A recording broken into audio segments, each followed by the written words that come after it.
Dear students, आज के इस वीडियो में मैं क्लास 9th के स्टूडेंट्स के लिए साइंस में बायोलॉजी के लेसन प्राकृतिक संपदा अर्थात नेचुरल रिसोर्सेज में आपको नाइट्रोजन साइकिल के बारे में जानकारी दे रहा हूं। डियर स्टूडेंट्स, इन एटमॉस्फेयर अर्थात वायुमंडल में नाइट्रोजन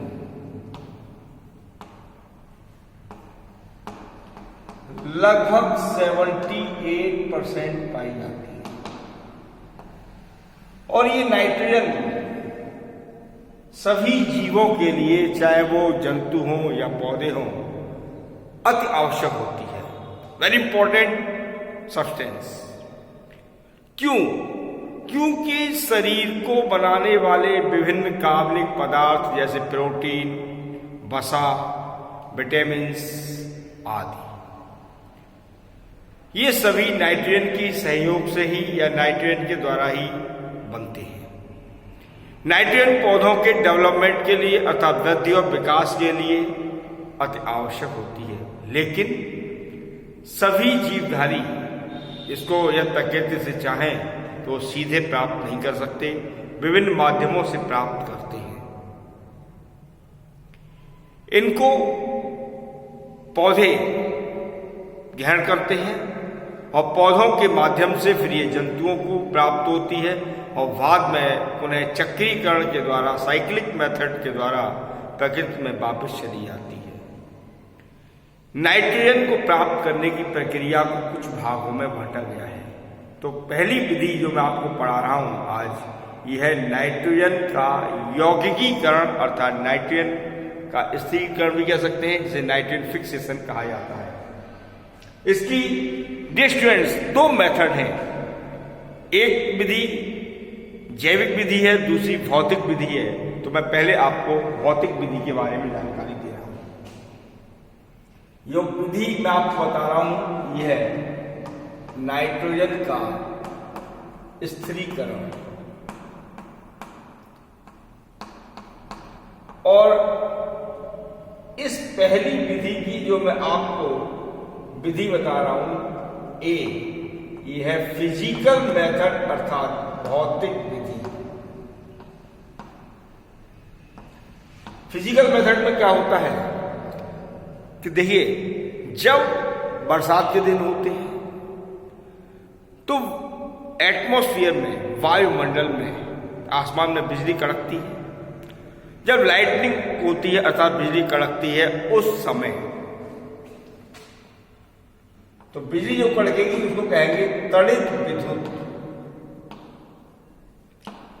तड़ित विद्युत के दौरान ये वायुमंडलीय ऑक्सीजन से क्रिया करती है और वायुमंडलीय ऑक्सीजन से क्रिया करके नाइट्रोजन की ऑक्साइड बनाती है अर्थात नाइट्रिक ऑक्साइड और नाइट्रोजन परऑक्साइड आदि यौगिक बनते हैं।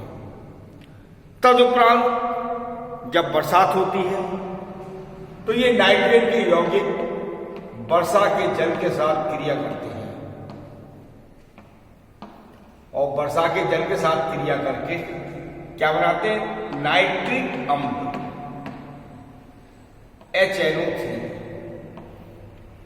और ये HNO3 पुनः कुछ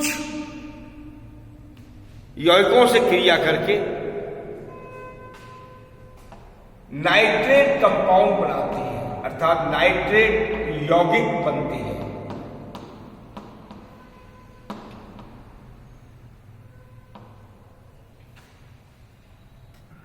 ग्रीन प्लांट्स एवं अदर प्लांट्स इन नाइट्रेट यौगिकों को घुलित अवस्था में एब्जॉर्ब कर लेते हैं, डिसॉल्विंग कंडीशन में अर्थात घुलित रूप में अपनी जड़ों के द्वारा अवशोषित कर लेते हैं। इस प्रकार से ये नाइट्रोजन नाइट्रेट यौगिकों के रूप में प्लांट्स में पहुंच जाती है। और पौधों से भोजन कौन लेता है? जंतु। तो भोजन के रूप में ये जंतुओं को स्थानांतरित होती है।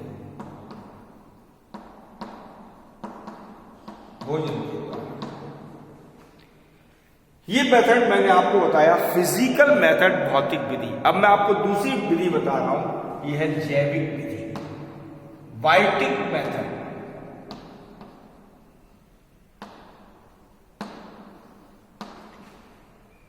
देखिए, मृदा में कुछ नीले हरे शैवाल भी पाए जाते हैं, तो कुछ नीले हरे शैवाल, ब्लू ग्रीन एल्गी, नीले हरे शैवाल,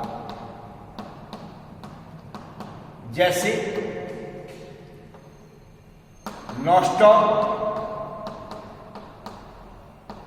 एनाबीना आदि वायुमंडलीय नाइट्रेट को सीधे नाइट्रेट यौगिकों में परिवर्तित कर देते हैं। इसके अलावा कुछ स्वतंत्र जीवी जीवाणु, फ्री लिविंग बैक्टीरिया,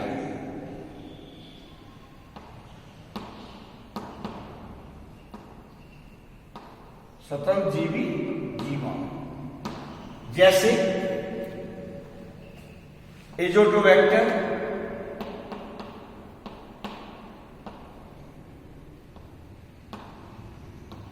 और क्लोरोबियम,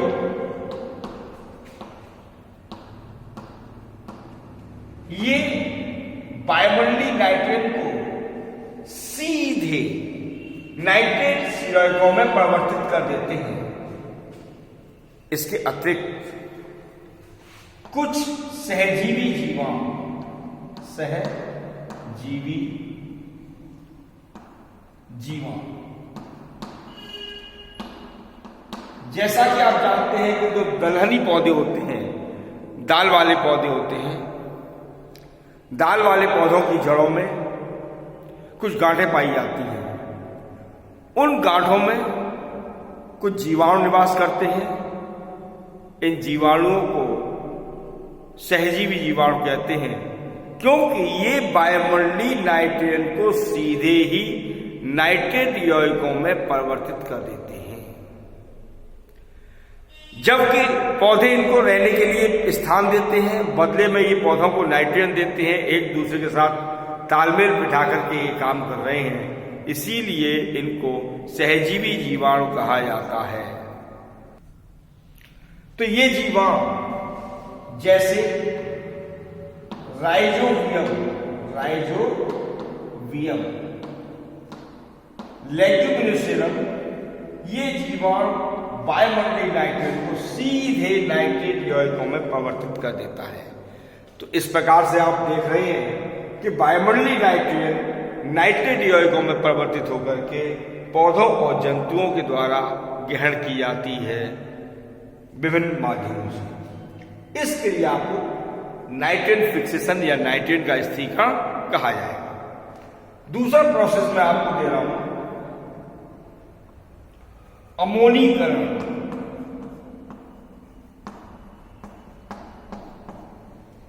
ये इसका सेकंड मेथड है। कुछ जीवाणु जैसे बैसिलस,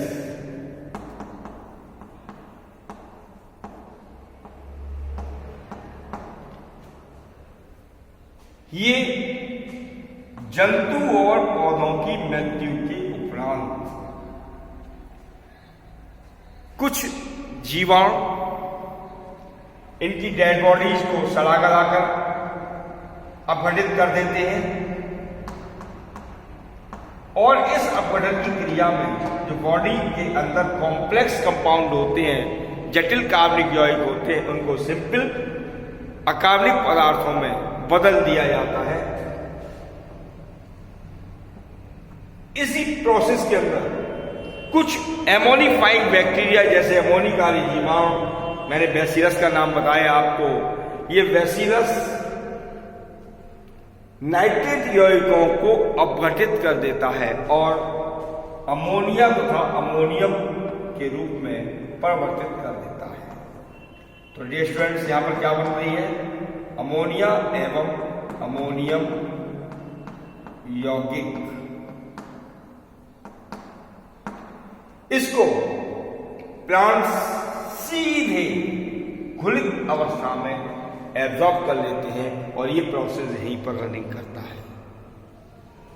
अब मैं आपको तीसरी प्रोसेस बता रहा हूं, नाइट्रिफिकेशन या नाइट्रीकरण।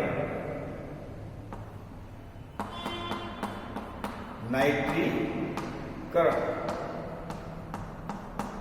डियर स्टूडेंट्स, कुछ बैक्टीरिया जो नाइट्रीफाइंग बैक्टीरिया होते हैं, जैसे कि नाइट्रोसोमोनास,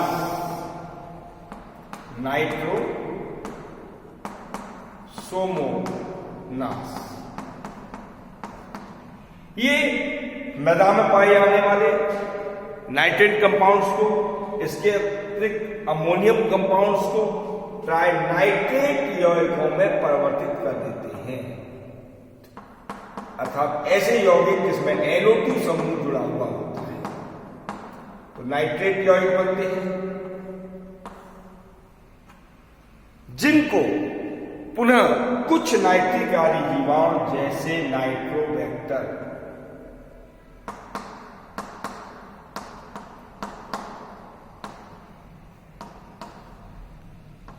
फिर से नाइट्रेट यौगिकों में परिवर्तित कर देता है।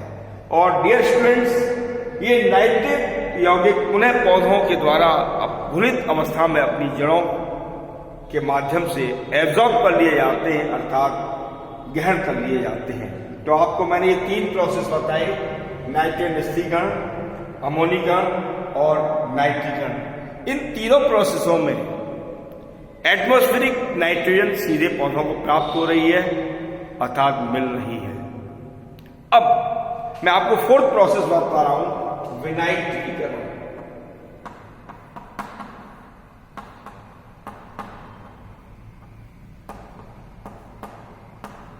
डिनाइट्रिफिकेशन कहते हैं डियर स्टूडेंट्स इस प्रोसेस को, और इस प्रोसेस में डिनाइट्रिफिकेशन अर्थात विनाइट्रीकरण की क्रिया में जो भी नाइट्रेट कंपाउंड्स होते हैं, चाहे वो मैदा में हो या नाइट्रेट कंपाउंड्स हो या नाइट्राइट कंपाउंड्स हो, ये कंपाउंड्स प्राय माइक्रोकोकस डिनाइट्रिफिकेंस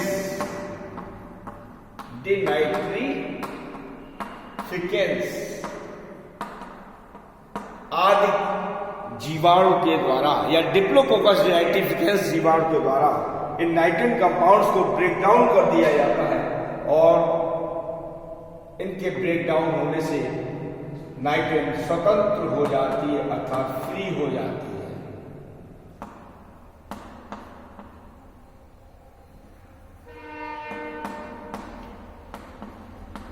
अर्थात नाइट्रोजन और इस फ्री नाइट्रोजन को फिर से वायुमंडल में भेज दिया जाता है, अर्थात ये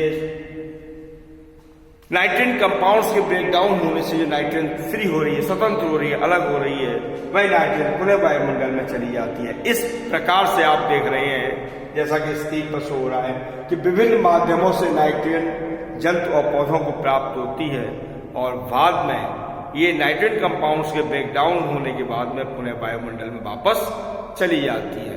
इस प्रकार से ये प्रोसेस कंटिन्यू चलता रहता है।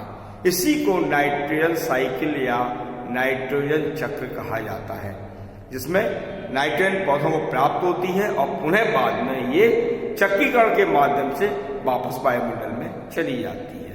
तो डियर स्टूडेंट्स, आज का वीडियो आपको कैसा लगा? यदि वीडियो आपको अच्छा लग रहा हो तो इसे लाइक और शेयर करना ना भूलें।